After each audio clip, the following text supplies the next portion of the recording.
Thank you. And I call Alec Rowley to open for Labour. Thank you, Presiding Officer. In moving the amendment in my name, I want to make a direct plea to the UK Government to recognise that any arrangements for the UK internal market must be reached by agreement between the four nations of the UK. The idea that the Westminster Government can and will force its point of view on the other three nations, regardless of what they think, is not just ridiculous, it will almost certainly build support against remaining part of the UK and lead to the ultimate break-up of the United Kingdom as we know it. Now, we know that Brexit is not going to be good for Scotland. The Tories talk today about 60% of Scotland's trade being with the rest of the UK and rightly point out that we need to protect this. But I would suggest that forcing your ideological will on another country is not the way to achieve this. It is also worth pointing out that the UK exports to the EU in 2018 were just over 45% of all exports.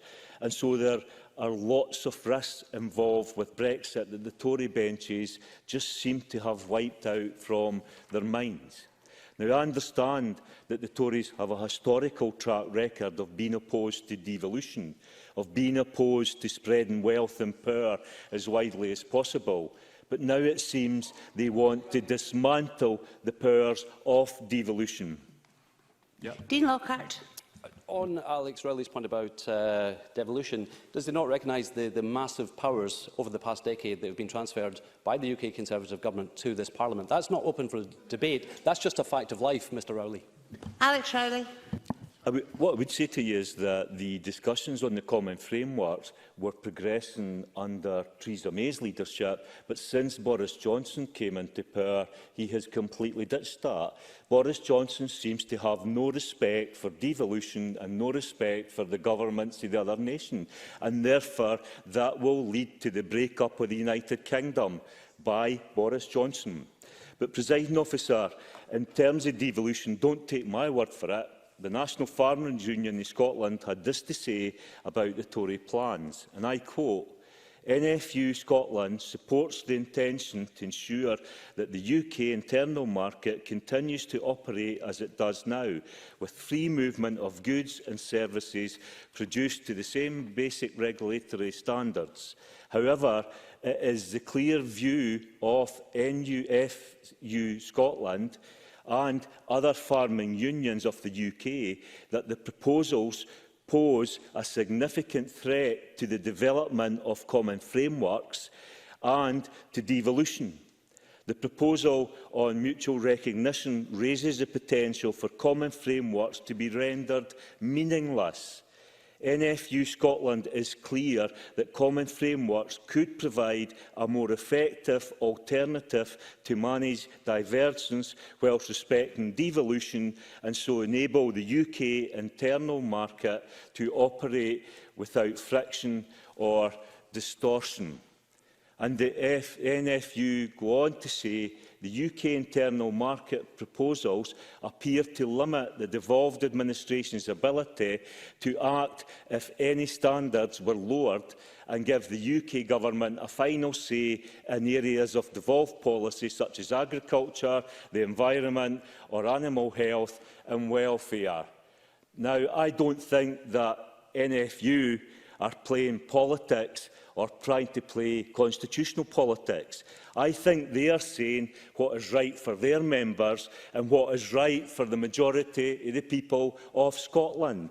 The Tories are not only trying to undermine devolution, they are actually trying to roll back devolution, and that cannot, under any circumstances, be allowed to happen. And it is not just in agriculture that there are concerns. Scottish Health Action on Alcohol Problems state, and I quote, "The UK Government's proposed approach to the UK internal market is deeply concerning. It is apparently at wide scope to the commitment to frictionless trade risks undermining the ability of devolved administrations to effectively implement important public health measures amid a meeting that needs and protecting the health of the local population." So these are not organisations playing politics.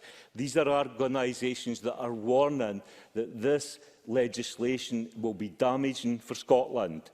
I also thought it was interesting, Presiding Officer, that the Royal Society of Edinburgh, in a brief it circulated, welcomed the 3 key objectives set out in the White Paper, namely continuing to secure economic opportunities across the UK, competitiveness, enabling citizens to be in an environment that is the best place in the world to do business, and to provide for the general welfare, prosperity and economic security of its citizens. You might say, what is there not to like about those objectives? But they go on to state, and I quote, the RSE is not convinced that the legislation proposed in the White Paper is required to achieve these objectives.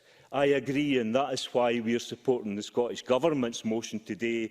And to be clear, yes, we require to work across all 4 nations to agree a much stronger institutional framework for the development and enhancement of the UK internal market, but this will not be achieved through this White Paper and the proposed legislation coming from the Westminster Tory Government, and that's why it should be withdrawn.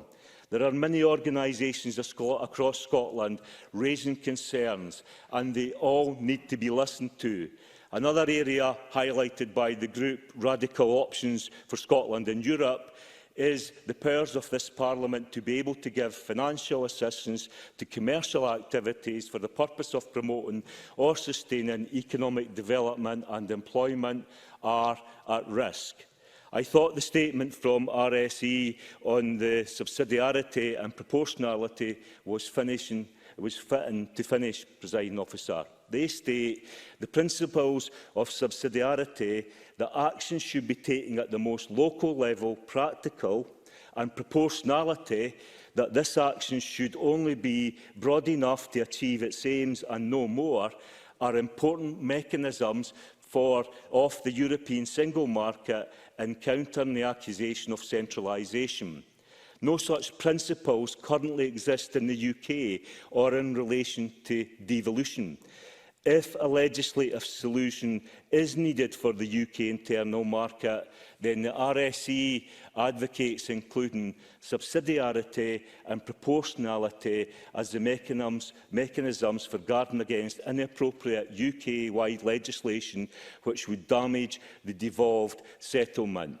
So the Tories must think again. If you want to damage the United Kingdom beyond recognition, then continue with the actions and continue to support Boris